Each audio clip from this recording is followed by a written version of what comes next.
We are through the first quarter here in Mackey Arena on the campus of Purdue University, and Purdue owns a 4-point lead over Ball State. 12-8, it is Ball State basketball to start the second quarter as Fontaine, the MAC preseason player of the year, triggers into the backcourt for Grande. Ball State struggling with turnovers at the early parts of this game. Fontaine driving right of the lane, has her shot denied out of bounds. As it falls to the black end line, it will stay Ball State basketball as Morrison heads to the scores table for Ball State to check in. Morrison, the top three-point shooter for this team, but however today has yet to score. 9:47 first quarter. Grande throws in for Ball State. Fontaine backing in, box on the right, spins to the cup, and her shot toilet bowls off to the right of the rim. Rebound down to Purdue, and they run into the front court with Morissetti.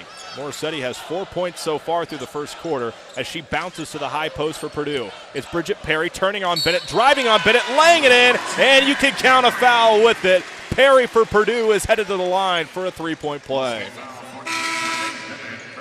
And Purdue continues to take more offensive possessions than the Cardinals. Only 6 of 20 on the day from the field compared to Ball State's 4 of 11, but they're doing a great job defensively on Natalie Fontaine. They definitely had a huge game plan for Fontaine coming into today. It's double and triple teams every time she gets the ball down low. Perry hit the free throw to complete the three-point play, and Purdue is on top of Ball State by 7. It matches their biggest lead of the game. A ball screen set out high for Ball State as Grande sliding left, gives to the corner for Jose. Jose drives, Big Ten logo in the middle of the lane and loses the ball. Stolen by Morissetti, Purdue. Baseball pass across the timeline. That's intercepted by Morrison of Ball State. Morrison runs into the front court, lobs in transition, and it's deflected by a running Kiesler at 6'6" out of Louisville, Kentucky for Purdue. That stops the clock at 8:59 in the second quarter. Ball State basketball underneath their own end line. Carmen Grande, not the most reliable three-point shooter, only 14%, but Jill Morrison could have had her on the right side if she chose to on that fast break possession. Ball State with the basketball. Morrison shot fakes on the three, slides to her left, shoots the three, heel of the rim, missed it. It falls and pops into the hand of Kiesler of Purdue. That 6'6", tallest player on either team. Wilson for Purdue backs up with her heels on the center jump circle. She stands on the italicized P at midcourt, the emblem here at Mackey Arena. Backdoor pass inside of the post from Perry to Keys is a little tall, but a foul is called on Ball State from behind. Foul is on Kaylin Jose off the bench. That is her first and the team's second. 15-8, Purdue leads over Ball State, 8:36 in a stationary clock as Jose takes a seat and Monaco, the starter for Ball State, checks in. Off the inbounds pass, Morissetti just inside the arc right, shoots and hits. Morissetti with 6. She ties Wilson as Purdue's leading scorers. Ball State with the ball. They've given it away 10 times as a lob underneath is off location for Bennett. However, a foul from behind on Kiesler of Purdue. Purdue being very physical down low, throwing the Cardinals off because the Cardinals aren't used to such a physical type of play. The one team that they may have played that played similar to this is only Florida in the Omni Hotels Classic. 5-second violation is called as the fourth-year man of Ball State, Brady Salih, looks to his bench, checks in Franny Frazier as Mariah Monaco takes a seat. 8:19, first quarter. Ball State trailing 17-8. Purdue with their biggest margin of the game by 9. April Wilson out high, left hand knee-high bounce. She triggers left Morissetti. Perry sets the screen. She slides top of the wheel, cross-court skip into the corner for a leaping Keys. Keys defended by Frazier. Moving to her left, has it deflected and nearly stolen by Frazier. To the black sideline she runs and chases it out of bounds. Purdue still with the basketball, 7 seconds to shoot and just under 8 to go until halftime. Throwing in for Purdue is Keys. Into the corner for Morissetti, driving the baseline, hooking a pass to the left corner. Wilson on the move, shoots the three, and it pops off the box, the spring box for Ball State. The rebound, Fontaine. Ball State in transition, trailing currently by 9. High right wing is Carmen Grande. Grande picks up her dribble and took an extra step and traveled as the official puts her arms in a spiraling motion to signal the travel. It's back to the Purdue Boilermakers, and Grande takes a seat Simon to the floor, the backup point guard. And Carmen Grande simply just continues to turn the ball over, and I think that's why Brady Salee just trying something different. Brianna Simon hasn't seen many minutes the past few games, but he needs to create some sort of spark. Inside, Kiesler pops three for Purdue for an easy lay-in. As Purdue is out to their biggest lead of the game, it is 11, 19-8, 7:22 to go in the quarter. Timeout taken by Ball State. This will serve as the media timeout. On the Meyer scoreboard, Ball State down 11. This is Ball State women's basketball on the Ball State Federal Credit Union Radio Network. Well, the Cardinals will start kicking off to Central Michigan. They'll kick it from right to left. Central Michigan will defend the north end zone and walk right into a 20-mile-per-hour wind. Kyle Schmidt, the punter for the Cardinals, also handling the kickoff duties, gets the ball from the official and tees it up just inside the right hash mark. Connor, you buckled in and ready to go from Schumann Stadium for family weekend? Mine set for today for the Ball State Cardinals. Be 1-0 here this week. Emmett Thomas deep to return for Central Michigan.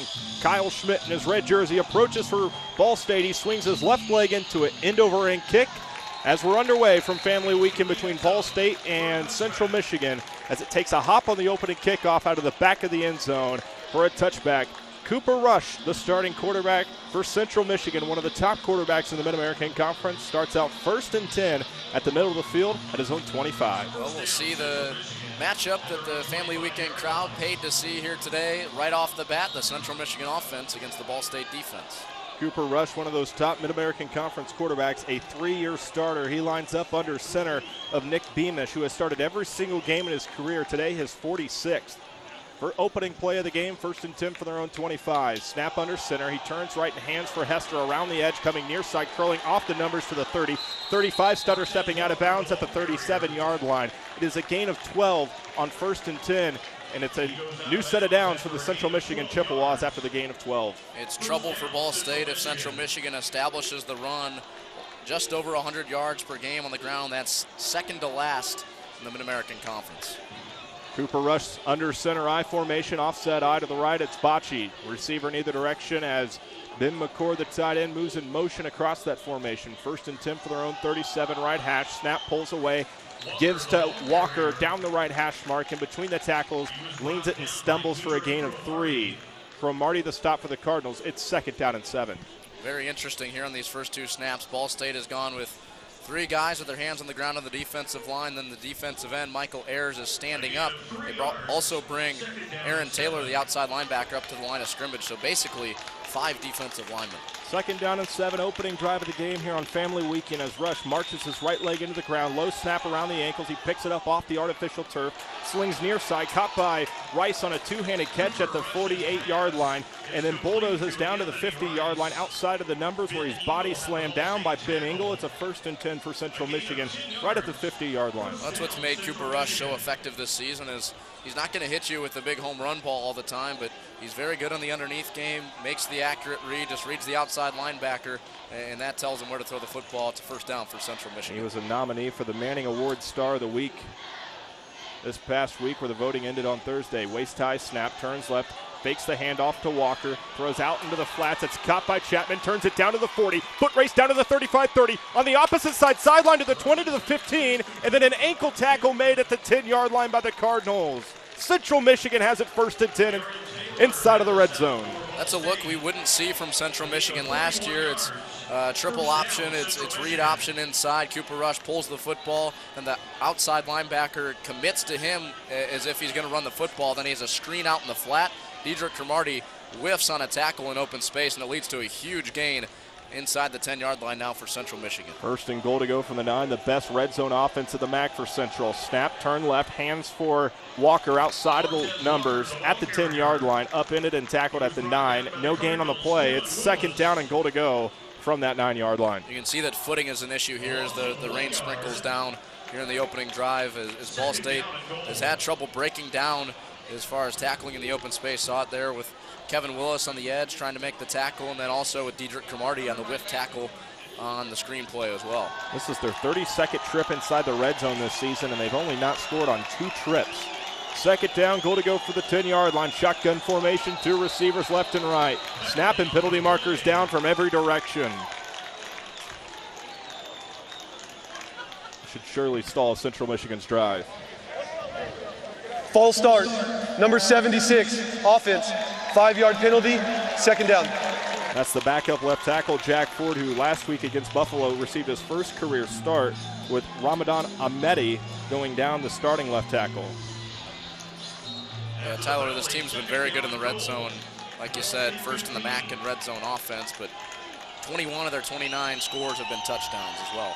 The penalty of benefits Ball State. Second down and goal to go from the 15. Rush back to pass, throws over the middle for a leaping two-handed catch made in the end zone for a Central Michigan touchdown.